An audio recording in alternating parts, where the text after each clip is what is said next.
Mari kita membuka dari Yohanes pasal yang ke-10. Kita mulai pembahasan dari chapter yang ke-10. Kita membaca dari ayat yang pertama sampai dengan ayat yang ke-10. Nanti saya sedikit teruskan 11 dan 12, itu sedikit mengantisipasi, tapi pembenggalannya kalau kita mengikuti terjemahan LAI itu adalah 1 sampai 10. Saya membaca bagiannya narasi, sudah membaca bagian semua kalimat langsung ya. Aku berkata kepadamu, sesungguhnya siapa yang masuk ke dalam kandang domba dengan tidak melalui pintu, tetapi dengan memanjat tembok, ia adalah seorang pencuri dan seorang perampok. Tetapi siapa yang masuk melalui pintu, ia adalah gembala domba. Untuk dia penjaga membuka pintu dan domba-domba mendengarkan suaranya, dan ia memanggil domba-dombanya masing-masing menurut namanya dan menuntunnya keluar. Jika semua dombanya telah dibawanya keluar, ia berjalan di depan mereka dan domba-domba itu mengikuti dia karena mereka mengenal suaranya. Tetapi seorang asing pasti tidak mereka ikuti, malah mereka lari daripadanya karena suara orang-orang asing tidak mereka kenal. Itulah yang dikatakan Yesus dalam perumpamaan kepada mereka, tetapi mereka tidak mengerti apa maksudnya ia berkata demikian kepada mereka. Maka kata Yesus sekali lagi, Aku berkata kepadamu, sesungguhnya akulah pintu ke domba-domba itu. Semua orang yang datang sebelum aku adalah pencuri dan perampok, dan domba-domba itu tidak mendengarkan mereka.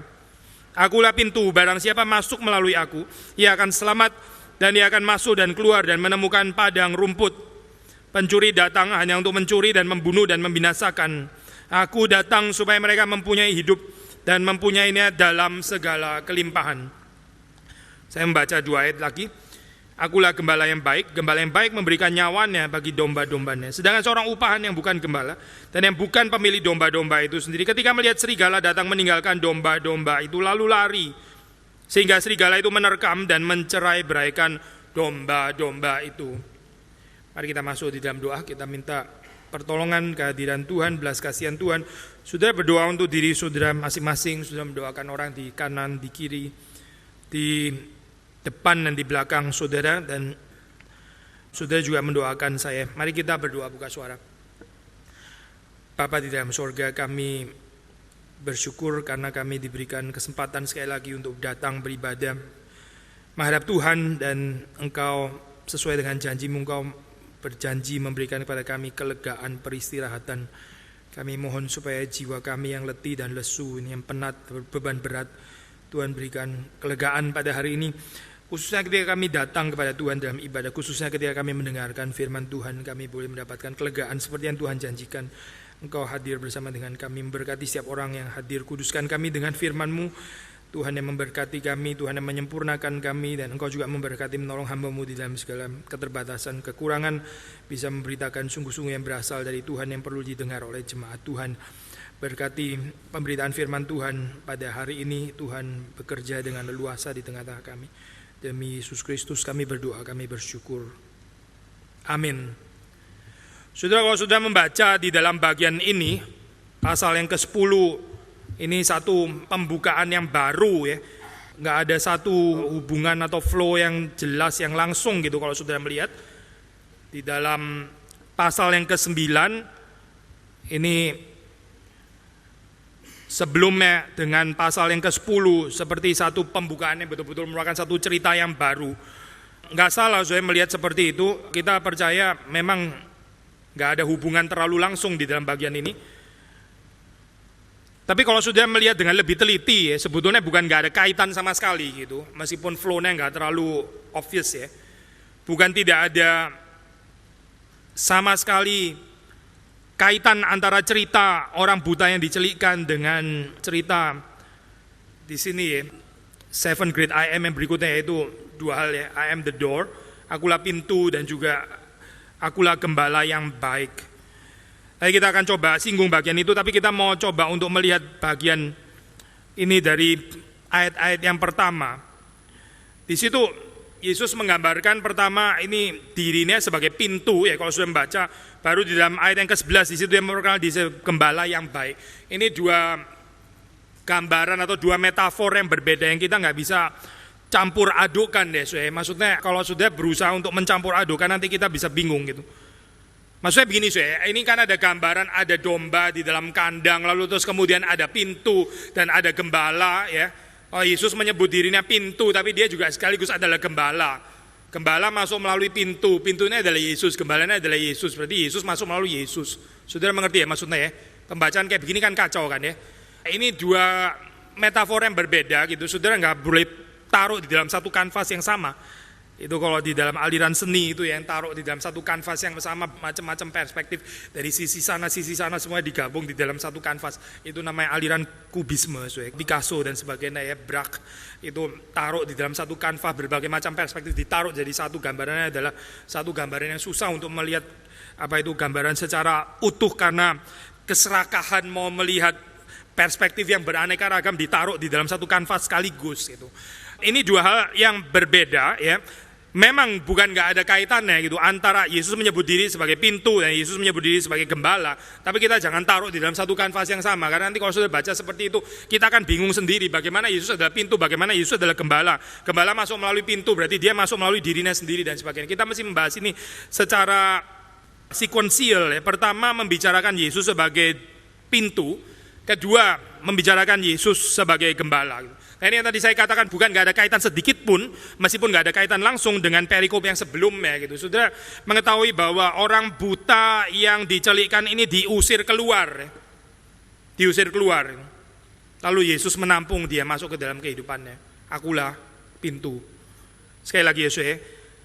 Orang buta yang dicelikkan ini diusir keluar oleh orang-orang Farisi. Kalau di dalam gambaran Yesus ya, inilah gambaran pencuri dan perampok. Lalu Yesus menerima dia, berjumpa dengan dia, menerima kehadirannya di dalam kehidupannya. Yesus adalah pintu. Pintu itu membawa seseorang yang di luar untuk bisa masuk. Melalui Yesus kita mengalami keselamatan. Yesus adalah pintu. Jadi kita di dalam kehidupan kita, berbahagia kita kalau kita ini ditolak, diusir, nggak diterima oleh dunia ya. Kita adalah orang-orang marginalized, tapi kemudian Yesus adalah pintu itu menerima kita masuk di dalam kehidupannya. Saudara dan saya berbahagia. Di dalam ayat-ayat yang pertama di situ dikatakan Yesus menjelaskan bahwa siapa yang masuk ke dalam kandang domba dengan tidak melalui pintu dan memanjat tembok, ia adalah seorang pencuri dan perampok. Tetapi siapa yang masuk melalui pintu, ia adalah gembala domba. Dalam bagian pertama ini, Yesus belum menyebut dirinya sebagai gembala, ya, belum. Dia menyebut dirinya sebagai pintu. Ya, kalau kita melihat dalam bagian ini, pintu, ya, berarti ada pintu, lalu ada yang masuk melalui pintu, yaitu yang disebut dengan gembala. Dan ada yang nggak masuk melalui pintu, itu adalah pencuri dan perampok. Memang saudara, waktu kita membaca di dalam ini ya, so-called perumpamaan, kita mesti berhati-hati supaya kita tidak menarik setiap elemen terus kita cari ini artinya apa gitu. Itu namanya alegorisasi. Di dalam perumpamaan bukan nggak ada yang bisa dialegorisasi. Misalnya Yesus sendiri melakukan alegorisasi di dalam perumpamaan penabur. Ya. Sudah tahu perumpamaan penabur itu ada 4 macam orang. Lalu 4 macam satu persatu dijelaskan. Itu berarti ada alegorisasi di dalam perumpamaan. Tapi nggak semua perumpamaan kita bisa alegorisasi. Misalnya perumpamaan di dalam cerita orang Samaria yang baik hati, ya. Itu waktu yang dirampok itu ditolong, dinaikkan di atas keledai dan sebagainya. Terus kita tanya, keledainya itu apa sebetulnya artinya gitu. Waktu dia dibawa ke rumah sakit, ke tempat penginapan, ya, hospital gitu ya. Terus kemudian arti hospital itu apa gitu. Ada teolog yang menafsir hospital itu adalah gereja gitu misalnya ya. Lalu terus dibelikan 2 keping. 2 keping itu artinya 2 keping itu adalah the Old Testament and the New Testament. Ini enggak dari mana sudah tafsiran itu gitu. With all respect ya, itu teolog yang sangat besar yang menafsir seperti ini. Tapi kita sulit menerima ya penafsiran alegorisasi seperti ini karena perumpamaan itu sendiri enggak menjelaskan seperti itu gitu.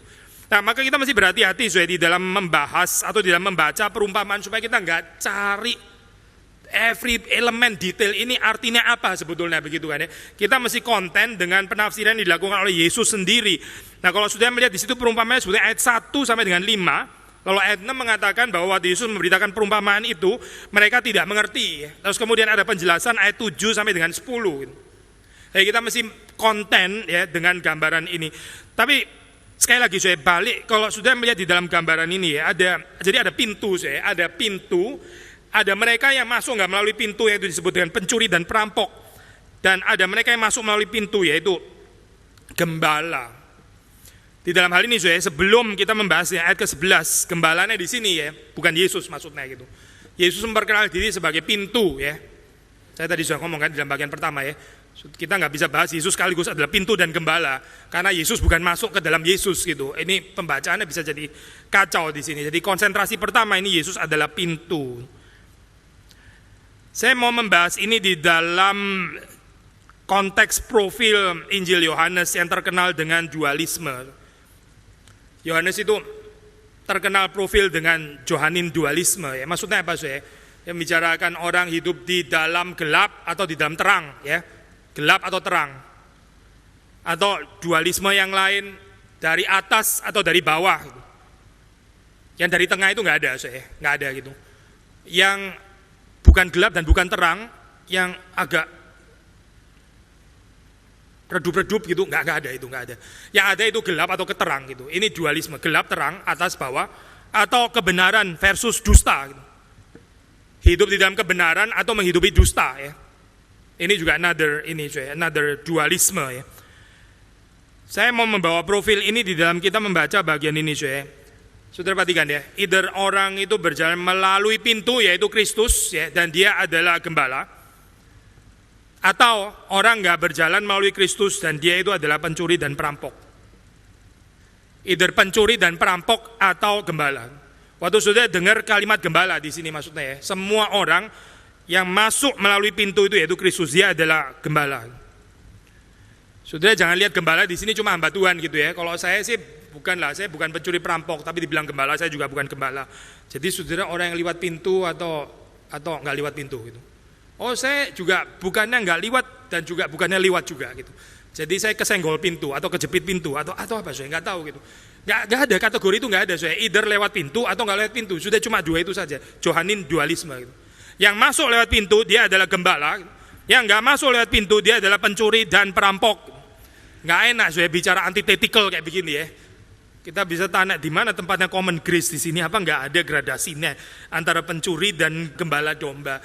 Saya percaya di dalam kehidupan kita, kita yang mengaku percaya kepada Yesus Kristus masuk melalui pintu itu, kita ditebus ya, kita diselamatkan, kita diubahkan natur kita dari pencuri dan perampok menjadi gembala domba, juga masih belum sempurna. Kita masih ada brokenness ya, keterkepingan di dalam kehidupan kita yang belum selesai. Tuhan mengharap kita itu mempunyai natur seorang gembala seperti Yesus yang juga adalah gembala. Tapi arahnya cuma ada dua, either menjadi gembala atau stay di dalam keadaan natur pencuri dan perampok. Waktu sudah mendengar kalimat seperti ini ya, seperti kayak sebentar, kayaknya di grup kita, di gereja kita itu nggak ada kali ya, pencuri dan perampok. Saya seumur umur juga belum pernah merampok, mencuri apa, mencurigakan mungkin pernah gitu ya. Tapi mencuri apa memang saya nggak mencuri dulu kecil kali, mencuri mainan ya itu semua orang juga gitulah waktu itu.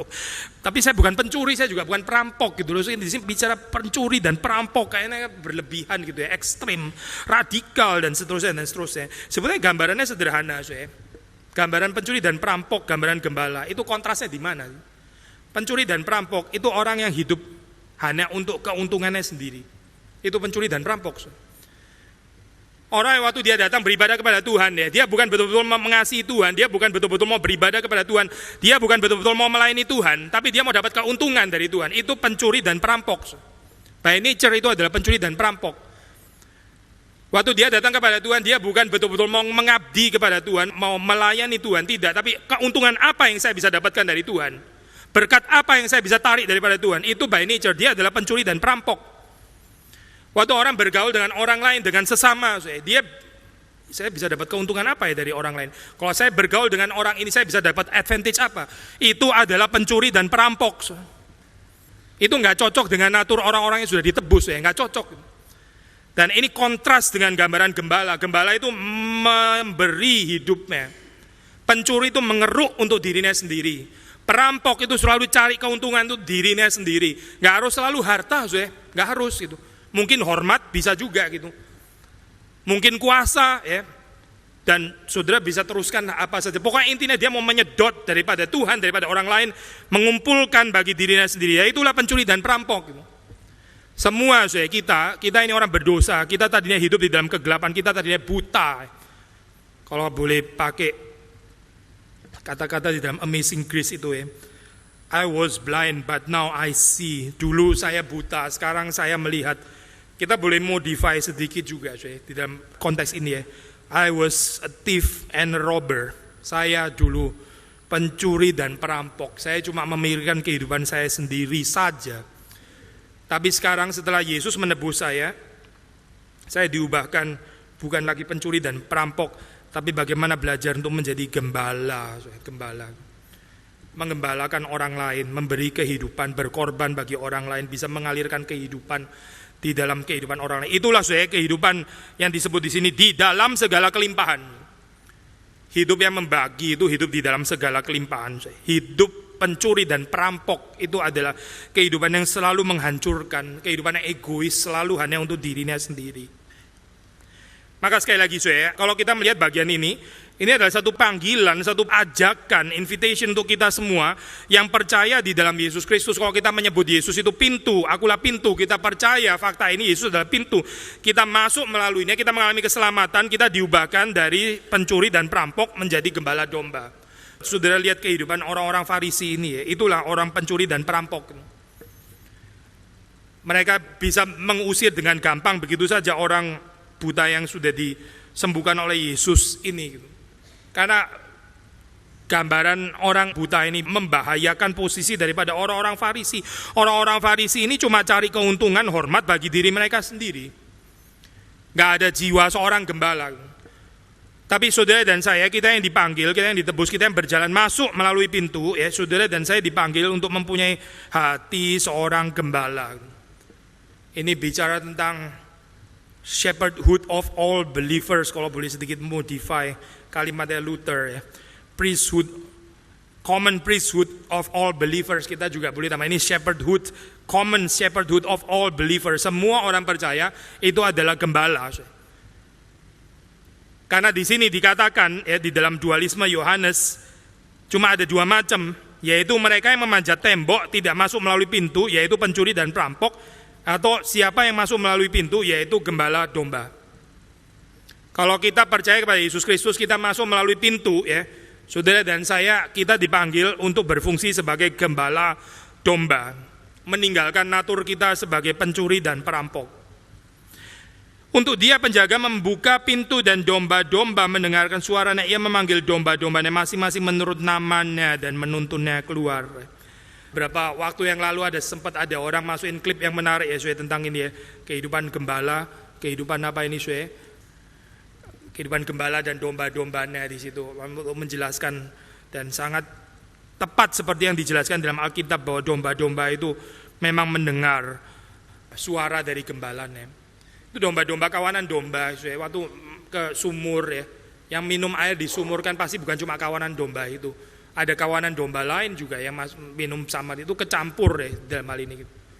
Terus kalau mau pisahin agak susah lah masa dikasih stiker satu-satu gitu dombanya gitu, dikasih tulisan 1, 2, 3 atau tulis nama ini Billy gitu Bike dombanya Billy Kristanto, yang lain pakai nama. Kayak enggak gitu enggak gitu. Mereka enggak sampai rumit kayak begitu enggak perlu kayak begitu. Cukup waktu mau pergi gembalanya panggil, itu domba-dombanya mengenal suaranya gitu. Mengenal suara itu maksudnya adalah ada relasi, ada kedekatan gitu. Kita bisa bilang di dalam hal ini Yesus sendiri sebagai sang anak, dia itu mengenal suara Bapanya dan dia selalu mendengar suara Bapanya, mengenal dan mendengar. Sama seperti sang anak yang mengenal dan mendengar suara Bapanya.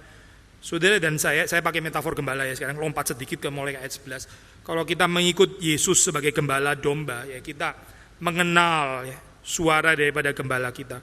Kalau kita sendiri adalah gembala domba yang baik, adalah diutus oleh Tuhan, kita juga dikenal suaranya. Kita dikenal suaranya bukan karena kita menakut-nakuti bawaan kita, pengikut kita gitu dengan mengancam. Orang Farisi ini mengancam. Kalau sudah melihat di dalam cerita sebelumnya, sekali lagi mengaitkan dalam cerita itu, Yesus sebagai gembala itu dikenal suaranya oleh orang buta yang dicelikkan, makanya dia akhirnya mengikuti Yesus.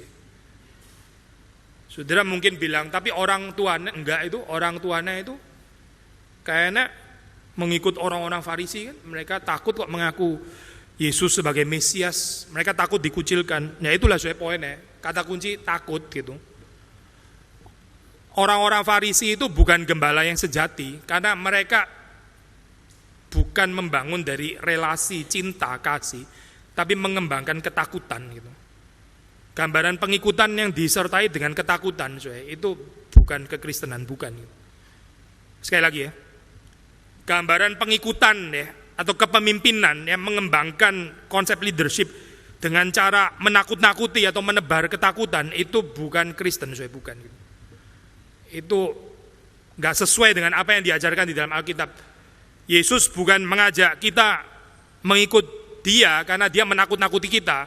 Ntar kalau enggak lu di neraka akan disiksa kayak begini loh gitu ya. Terus orang ketakutan, ya lalu kita ikut Yesus karena di neraka kayak gini, gambarannya bahaya sekali. Itu penaburan ketakutan kayak begini ya. Enggak mengajak orang untuk mengikut Kristus sebetulnya gitu. Tapi mengembangkan perasaan ketakutan seperti kayak jadi follower of Christ sebetulnya bukan gitu. Karena penaburannya bukan penaburan cinta, bukan penaburan kasih, tapi penaburan ketakutan. Di dalam Yohanes itu jelas sekali, di dalam kasih tidak ada ketakutan gitu. Kasih itu justru bentur dengan ketakutan, kasih bentur dengan kejahatan, kasih bentur dengan hatred, dengan kebencian, itu pasti. Tapi kasih juga bentur dengan ketakutan sebetulnya. Maka kalau sudah melihat di situ ya, orang yang buta yang dicelikkan ini mengenal ya suara Yesus. Tapi orang-orang yang tetap stay dengan orang Farisi bukan karena mereka mengenal suara orang Farisi, ini gembala palsu anyway. Mereka pencuri dan perampok. Tapi kenapa masih banyak pengikutnya juga gitu? Ya karena mereka menabur dengan ketakutan itu tadi, Gereja kalau suka menabur di dalam ketakutan, dia mirip pencuri dan perampok. Tapi kalau kita menabur bersama dengan Yesus, ya, kenapa Yesus bisa dikenal suaranya oleh domba-dombanya? Ya, karena ada relasi cinta, karena ada relasi kasih, ada intimacy. Untuk Dia penjaga membuka pintu dan domba-domba mendengar suaranya. Ia memanggil domba-dombanya masing-masing menurut namanya dan menuntunnya keluar. Ini pengenalan yang sifatnya personal, bukan satu pengenalan yang sifatnya borongan gitu ya, bukan itu. Ini sifatnya itu pribadi ke pribadi. Tadi saya mengatakan memang kita di dalam perumpamaan kita nggak bisa tafsir satu-satu ini elemennya apa. Misalnya saya ambil contoh di sini ya. Untuk Dia penjaga membuka pintu. Untuk Dia itu siapa? Dianya ya pasti gembala domba kan ya. Pintunya itu Yesus, terus ada gembala domba. Gembala domba itu adalah yang masuk melalui pintu itu, yang masuk melalui Kristus. Dia adalah gembala domba. Untuk Dia penjaga membuka pintu. Misalnya sudah tanya, penjaganya siapa di sini? Nah kan susah kan ya. Ini salah satu contoh saya bahwa kita nggak bisa tafsir perumpamaan terus kita elemennya kita harus tafsir satu-satu. Pintunya Yesus, gembalanya katakanlah orang yang memang sudah masuk melalui pintu itu ya. Tapi kalau kita mesti menafsir juga penjaganya ini siapa? Yang membuka untuk gembala, yang nggak tahu lah, nggak usah dibahas sampai di sana gitu. Lalu kalau sudah tanya lebih detail lagi, membuka pintu, pintunya itu Yesus, membuka itu artinya apa gitu? Nggak tahu saya jawabannya. Perumpamaan bukan tuh ditafsir kayak begitu, saudara terus cari every detail, every single act, every gerakan, saudara mau dapat tafsirannya. Membuka itu sebetulnya apa gitu ya? Terus kemudian arti dan itu apa di sini dalam hal itu artinya dan itu apa? Ya dan yaitu dan gitu. Dan itu adalah kata sambung. Kalau sudah mau tafsir satu-satu gini, saya pikir kita akan salah ya memahami perumpamaan itu. Jadi waktu kita membaca perumpamaan, kita mesti mencukupkan diri dengan tafsiran yang dilakukan oleh Yesus Kristus. Kita juga bisa melihat gambaran pesan secara keseluruhan. Ya, itu aman mendekati seperti ini tanpa harus melakukan alegorisasi terhadap every single element. Jadi waktu kita membaca ayat ketiga, itu Dia penjaga membuka pintu, domba-domba mendengar suaranya. Ia memanggil domba-dombanya masing-masing menurut namanya dan menuntunnya keluar.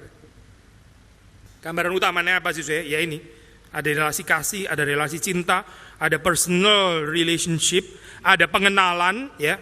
Dan itu yang membuat domba-domba itu bisa mengenal gembala.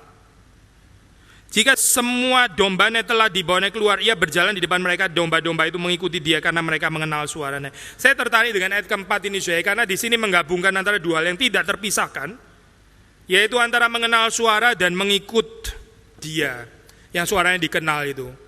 Sudah perhatikan ya, nggak ada di sini pemisahan antara mengenal suara. Saya suara sih mengenal, ini sih suara kebenaran. Saya tahu ini kebenaran, ini ada gembala asli. Saya tahu. Saya pikir-pikir dulu ya. Saya masih mau bergumul di hadapan Tuhan. Ngomongnya sih bergumul di hadapan Tuhan. Tapi sebetulnya di dalam story kehidupan itu cuma menyatakan the sovereignty of self. Kita di dalam teologi reform kan sangat menekankan kedaulatan Allah kan. Tapi saya nggak terlalu tertarik dengan teori kedaulatan Allah yang ngawang-ngawang di atas yang nggak ada kaitannya dengan penyerahan diri, dengan persembahan diri, dengan pengikutan dan sebagainya. Satu sisi percaya model kedaulatan Allah seperti ini, tapi sisi yang lain masih mengakui kedaulatan pribadi gitu. Itu sebenarnya penolakan terhadap kedaulatan Allah. Saya pernah sharing kepada saudara ya, kadang-kadang waktu saya di dalam KKR, waktu hamba Tuhan calling, saya expect kalau ditanya misalnya, kalau seandainya Tuhan mau, siapa di sini mau dipakai menjadi hamba Tuhan, saya expect semua orang angkat tangan loh saya. Kalau kita percaya kedaulatan Allah, kan kalimatnya kalau itu berarti Tuhan nggak tentu mau pakai gitu loh saya, jangan GR dulu gitu. Kalau seandainya Tuhan mau pakai, sudah menjadi hamba Tuhan, siapa di sini yang mau gitu? Kalau Tuhan mau pakai, mestinya semua angkat tangan. Tapi kan enggak kan sudah?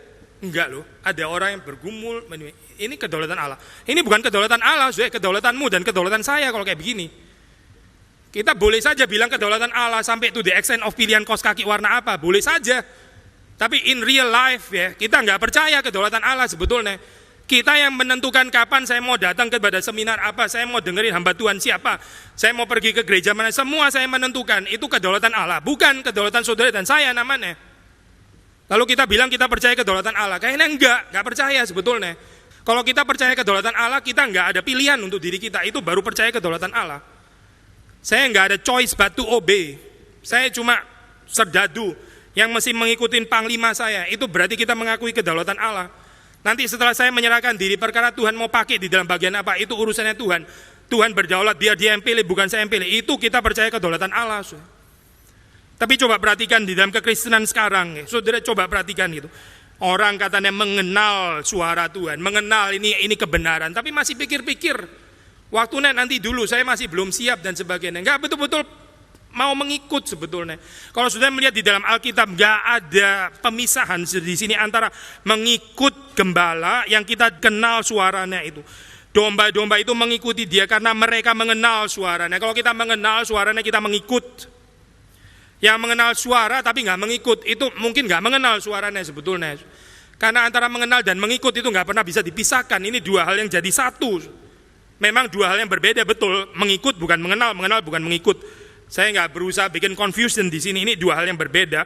Tetapi dua hal ini nggak bisa dipisahkan sebetulnya. Kalau saudara mengenal ya, itu suara kebenaran sedang diberitakan kepada saudara dan saudara mengikut, demikian juga saya. Gak ada orang yang mengenal kebenaran, dia masih pikir-pikir lagi, bergumul ya dan sebagainya. Nanti dulu lah waktunya kayaknya belum sampai, saya belum mau mengikut Tuhan ya. Saya masih terlalu muda lah, saya masih mau menikmati dunia inilah dan seterusnya. Tapi katanya tahu mengenal suara, apakah itu mengenal saya? Mungkin tidak mengenal sebetulnya gitu. Kalau sudah di dalam perumpamaan penabur ya, itu prinsip yang dikatakan di situ cuma pakai istilah mengerti ya di situ ya. Nggak ada kayak melakukan, itu nggak ada. Kalau sudah baca di dalam perumpamaan penabur yang ada di Matius itu, mereka yang percaya ya terus kemudian dan mengerti, percaya dan mengerti. Bagi Matius ya, percaya dan mengerti itu termasuk di dalamnya adalah ketaatan, pengikutan ya, itu sudah termasuk di dalam kata percaya dan mengerti. Tapi mengertinya kita itu saya, mengertinya orang modern cuma mengerti di sini. Buat kita mengerti, iya saya tahu, make sense kok, make sense. Itu plausible. Saya mengenal suaranya, kind of make sense itu. Tapi terus kemudian nggak membawa kita kepada penyerahan hidup yang total kepada Tuhan. Apakah itu mengenal suara? Kalau di dalam Yohanes kita nggak melihat pemisahan itu. Sekali lagi yang mengenal, mengikut.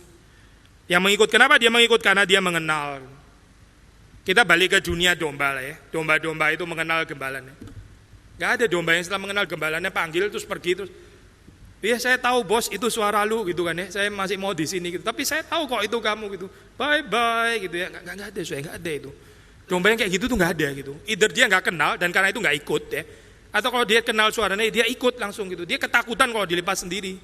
Itu domba yang mendengar, yang mengenal suaranya dan yang mengikut gembalanya di dalam dunia binatang. Tapi kita manusia ini memang terlalu otonom ya. Kita manusia ini terlalu berdaulat. Binatang pun bisa lebih taat di dalam hal ini. Tapi kebahagiaannya di dalam kehidupan kita yang diciptakan Tuhan dengan kemampuan bisa otonom, alangkah indahnya kalau kita bisa tetap taat.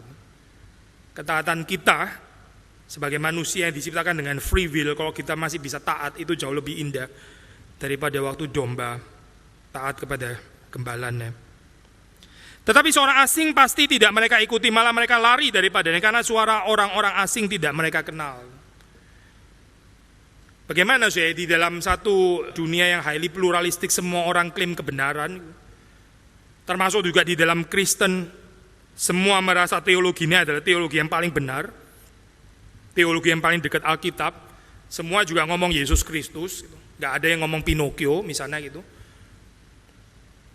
Di dalam gambaran kayak begini masing-masing ada claim of absolute truth ya. Bagaimana kita bisa membedakan?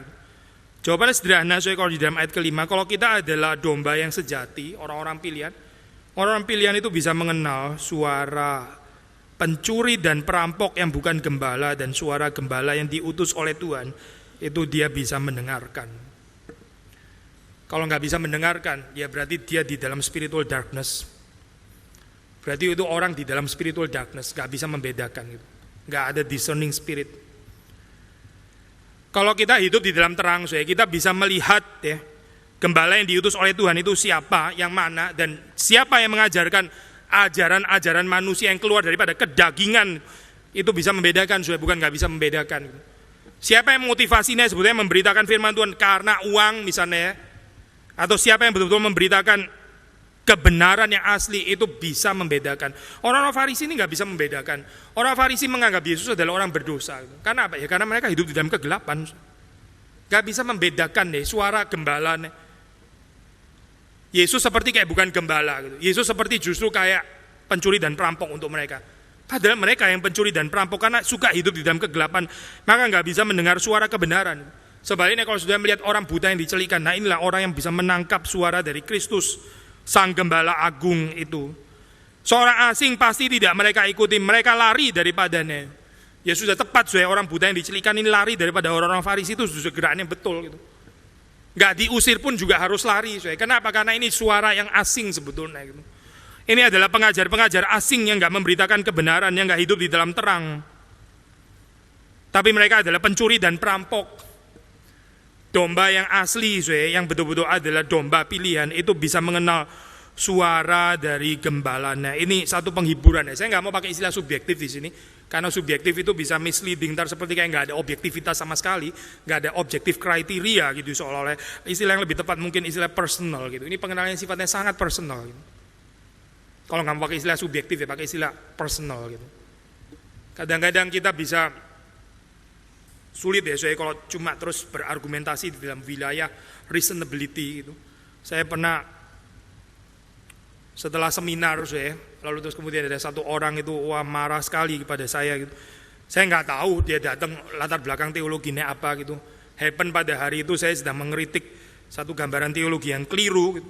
Lalu setelah selesai seminar dia datang kepada saya mengajak debat gitu ya. Saya berusaha jelaskan tetap dengan sabar gitu. Tapi dia terus protes, kritik terus, hantum terus. Akhirnya saya rasa sudah nggak bisa lagi ngomong. Saya tutup dengan kalimat, sudahlah gini aja. Kalau kita hati nurani kita dipimpin Roh Kudus, kita tahu kok sebetulnya yang mana yang benar gitu.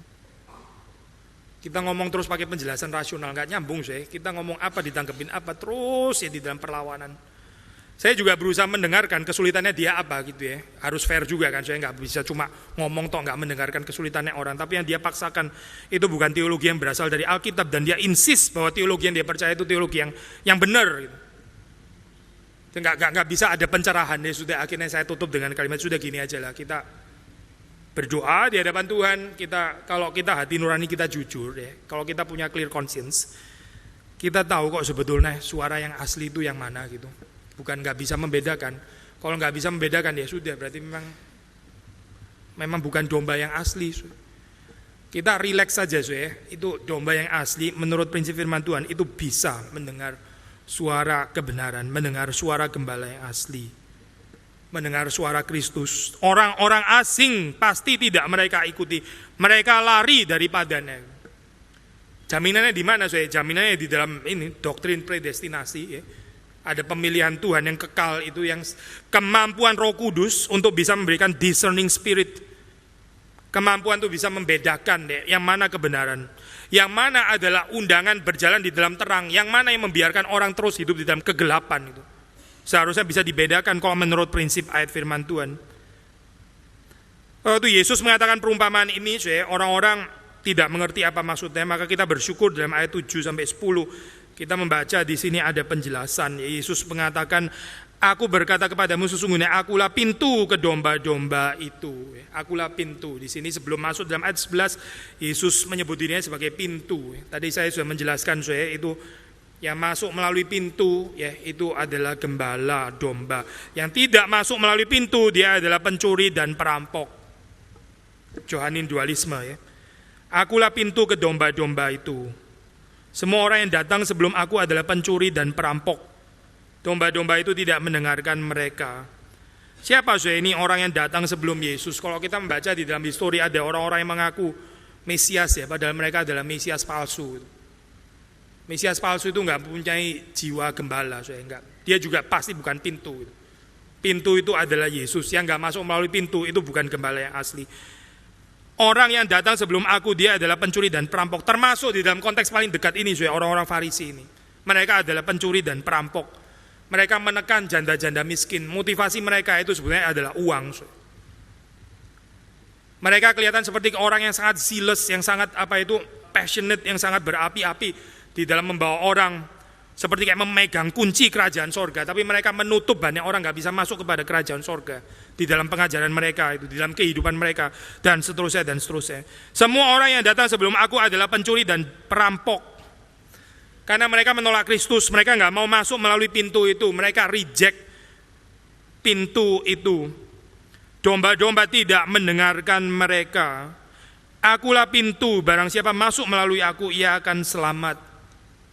Di waktu pembicaraan di dalam 7 Great I Am ini kalau sudah perhatikan baik itu roti hidup, baik itu pintu, baik itu gembala yang baik, atau the way, atau the life, the resurrection, itu semuanya membicarakan tentang kebutuhan hidup manusia yang paling basic sehari-hari.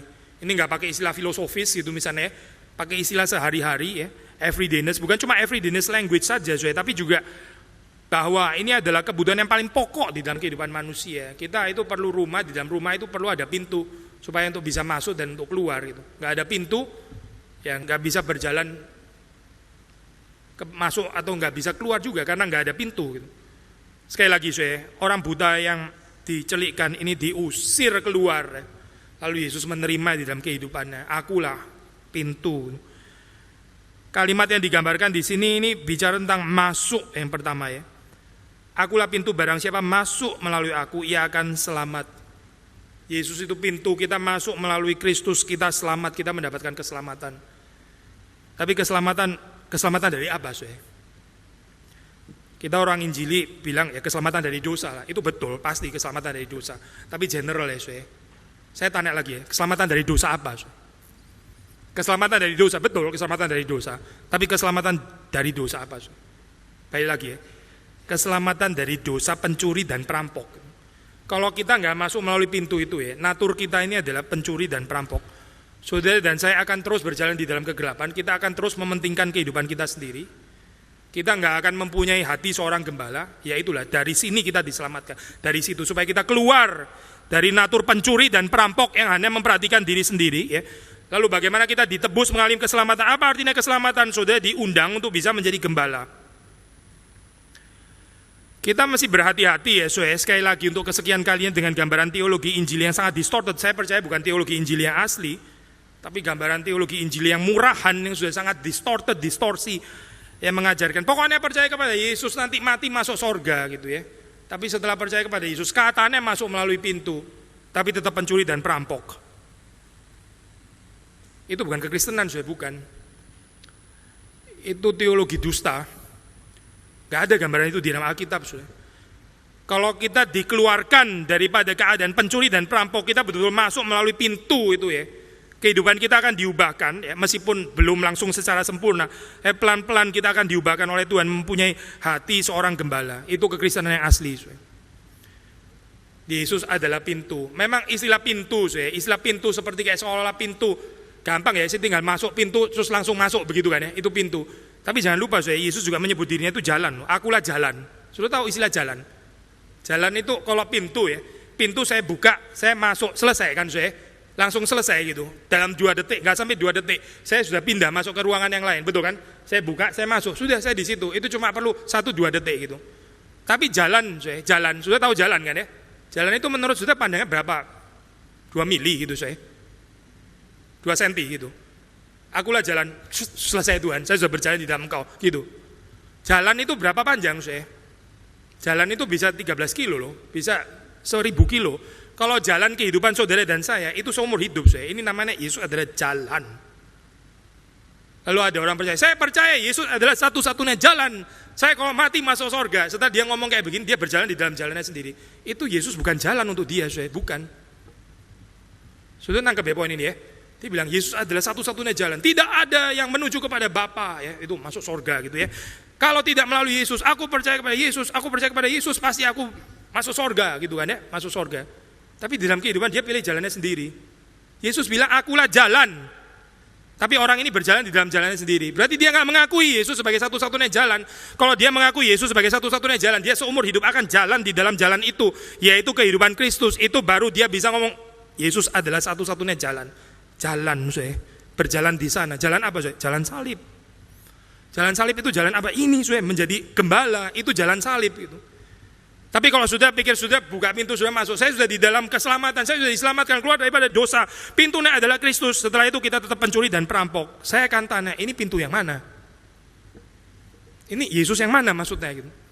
Karena Yesus yang di dalam Alkitab itu setelah kita masuk melalui pintu itu, yaitu dirinya sendiri, kita akan ditebus, dikeluarkan dari natur seorang pencuri dan perampok menjadi natur gembala.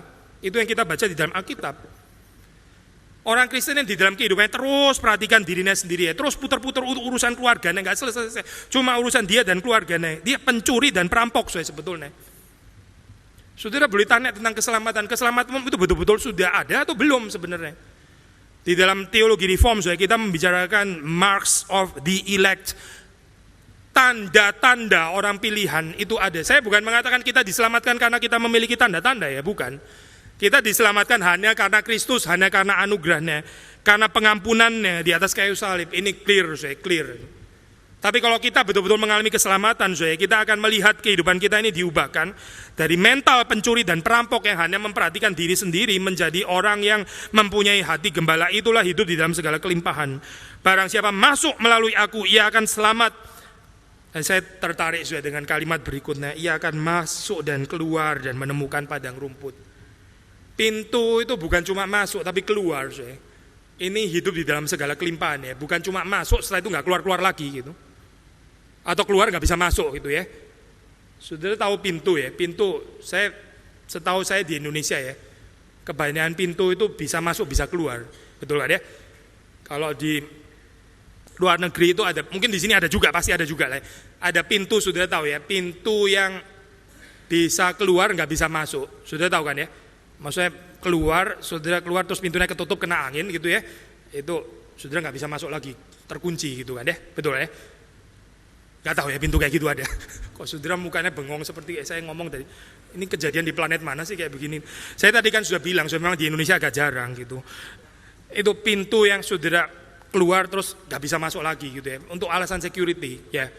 Saya pernah sekali waktu kuliah di Jerman, itu lagi benerin sepatu nggak bisa, terus habis itu keluar pintunya ketutup, kunci masih di dalam, panggil locksmith, dia cuma bawa kartu kecil gitu kayak kartu kredit gitu, nggak sampai 2 detik buka lagi, 80 euro gitu ya, itu pintu, waduh sakit sekali gitu ya. Kok kenapa nggak belajar sebelumnya, ceklik itu tadi gitu.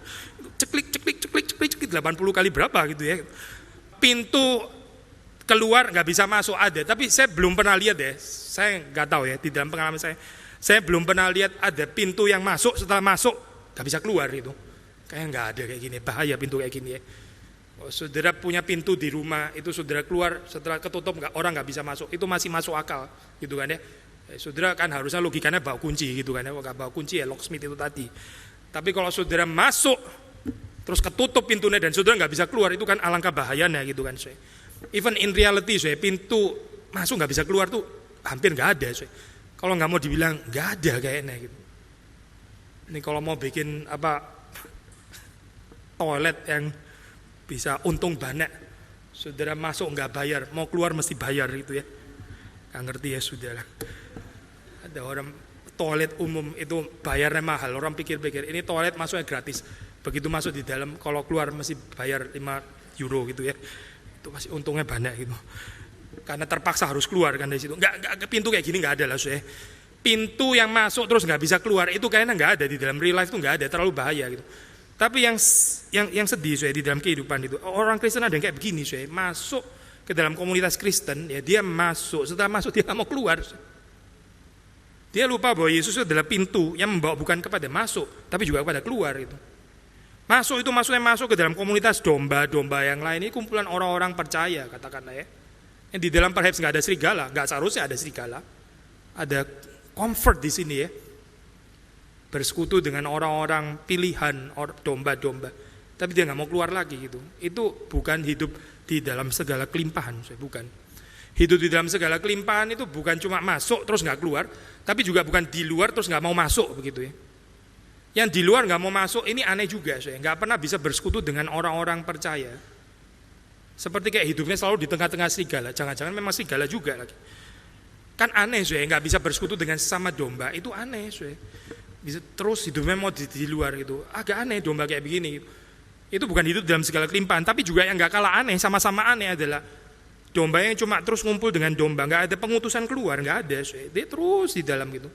Kami satu kedekatan satu dengan yang lain, the church as community gitu ya, being one big family dan sebagainya. Saudara lupa keluar gitu, menciptakan Christian ghetto di dalam, bukan hidup di dalam segala kelimpahan.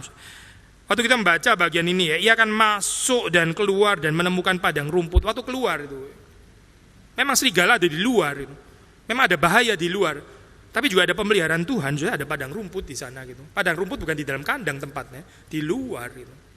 Waktu orang Israel dikeluarkan dari Mesir ya, dikeluar itu wilderness padang gurun. Susah ya berjalan di sana ya. Tapi di tempat itu juga Tuhan memelihara dengan mana, ada air, ada pemeliharaan Tuhan di situ. Meskipun wilderness, meskipun padang gurun. Waktu kita keluar ya, keluar dari gedung gereja, keluar daripada komunitas Kristen, kita ada di dalam dunia yang penuh dengan kegelapan. Jangan lupa di situ juga adalah padang rumput di mana Tuhan juga nurture kita. Kehidupan di dalam segala kelimpahan itu tahu kapan kita masuk kapan kita menikmati fellowship bersama dengan domba-domba yang lain, dan kapan kita diutus keluar di dalam kuasa pengutusan Kristus. Kalau kita masuk saja melalui pintu, nggak usah memanjat tembok karena kita bukan pencuri dan perampok. Apalagi waktu kita keluar, ya harusnya keluar melalui pintu. Nggak perlu memanjat tembok juga kan, itu keluar melalui pintu. Keluar di dalam kuasa utusan Kristus, sebagai duta Kristus, menemukan padang rumput. Meskipun di dalam bahasa asli agak lain ya, saya baru cek tadi gitu, tapi ada satu ayat di Mazmur yang sangat similar dengan kalimat ini ya. Saya ingin relate bagian ini dengan Mazmur yang dikatakan Tuhan akan menjaga keluar dan masukmu. Mazmur ziarah. Tuhan akan menjaga keluar dan masukmu. Keluar dari mana sih? Tadi saya bilang Mazmur ziarah, maksudnya itu keluar dari tempel, keluar dari Yerusalem, dari bait suci, from the presence of God, keluar, lalu terus kemudian masuk. Saya nggak sedang membandingkan New Testament dan Old Testament, masing-masing ada keindahannya. Saya juga nggak perlu bikin ranking di sini, tapi masing-masing punya penekanannya. Kalau kita mengikuti Old Testament ada keindahan tersendiri, ini berarti kehidupan itu dimulai start from the presence of God. Mulai dari ini minggu seperti sudah sedang beribadah sekarang. Ini hidupan mulai dari sini. Kehidupan mulai dari Sabat, bukan mulai dari pekerjaan, mulai dari Sabat. Dari saudara ada di dalam hadirat Tuhan, lalu kita keluar dan Tuhan akan menjaga supaya kita bisa masuk lagi. Suatu saat kalau saudara dan saya bertemu dengan Tuhan Yesus, itu kita masuk ke dalam presence of God. Tuhan akan menjaga keluar dan masukmu. Berakhir dengan masuk, berakhir dengan presence of God. Itu beautiful gambaran gitu di dalam Mazmur ziarah. Saudara juga ketemu gambaran ini di Mazmur 23, diakhiri dengan dan aku akan diam di rumah Tuhan sepanjang masa. Diakhiri dengan masuk kepada the presence of God kan. Bisa dilihat juga di dalam perspektif Mazmur ziarah. Tapi kalau sudah membaca di sini ini dimulai dengan masuk dan keluar. Perspektifnya Yohanes adalah kita ini tadinya berada di dalam kegelapan, maka kita mesti masuk ke dalam terang. Dan masuk itu pintunya adalah Yesus Kristus. Tapi setelah kita masuk keluar daripada kegelapan, lalu hidup di dalam terang, itu supaya kita diutus kembali lagi masuk ke dalam dunia yang penuh dengan kegelapan ini gitu. Tuhan akan menjaga di dalam hal ini ya, kalau pakai bahasanya Mazmur, bukan menjaga keluar dan masukmu, tapi Tuhan akan menjaga kita di dalam, supaya kita bisa masuk dan keluar gitu. Masuk keluar dari kegelapan masuk ke dalam terang, lalu kemudian keluar dari terang itu masuk ke dalam dunia yang gelap, bukan untuk hidup berdosa lagi, bukan saya, tapi untuk merefleksikan terang yang sudah kita terima dari Kristus. Yesus adalah terang dunia. Yesus adalah pintu. Saya keluar ya, yang di luar itu bukan cuma serigala, yang di luar itu juga adalah domba-domba yang masih tersesat gitu. Saya nggak bisa ketemu mereka kalau saya nggak keluar gitu. Saya nggak bisa ketemu mereka, saya kok cuma teriak-teriak dari kandang begitu misalnya ya, karena saya takut di luar ada bahaya. Jangan lupa di luar juga ada padang rumput bukan cuma ada bahaya gitu, ada pemeliharaan Tuhan.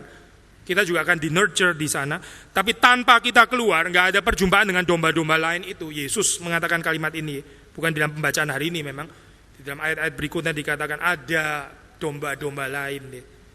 Domba-domba lain yang bukan domba-domba ini. Itu di dalam konteksnya kita tahu Yesus sedang berbicara tentang Gentiles ya. Bangsa-bangsa lain yang bukan bangsa Israel. Domba-domba lain harus dibawa. Di dalam konteks kita, konteks saudara dan saya, ya orang-orang yang belum masuk melalui pintu yang adalah Kristus itu. Mereka adalah domba-domba yang masih di luar, yang harus dibawa masuk ke dalam kandang. Ya, Tuhan mau memakai kita supaya kita bisa membawa mereka masuk ke dalam kandang, yaitu waktu kita keluar. Tuhan menjaga masuknya kita, Tuhan menjaga keluar. Pencuri datang hanya untuk mencuri dan membunuh dan membinasakan. Aku datang supaya mereka mempunyai hidup dan mempunyai di dalam segala kelimpahan. Hidup di dalam segala kelimpahan. Apa artinya?